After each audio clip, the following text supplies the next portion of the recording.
నీ ఉపదేశము వలన నీవు నన్ను బ్రతికించితివి, నేనెన్నడూ వాటిని మరువను. దేవుని యొక్క ఉపదేశములు ఎంతో నిర్దోషమైనవి, నిర్మలమైనవి, మనిషిని హృదయానికి సంతోషాన్ని ఇచ్చేవి. ఈ ఉపదేశములే మనలను దేవుని కొరకు బ్రతికించేవి.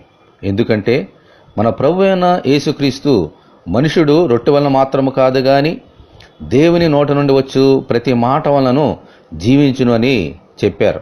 ఆమెన్. ఆ దేవుని ఉపదేశములను మరువక మన హృదయములో భద్రము చేసుకొని దివారాత్రములు వాటిని ధ్యానించినడలా ఈ లోకములో జీవించినంత కాలము ఆత్మ సంబంధమైన దేవుని బిడ్డలముగా జీవించగలుగుతాం. హల్లెలూయా.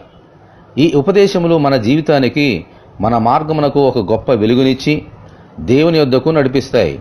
దేవునికి స్తోత్రం కలుగునుగాక. ఆమెన్.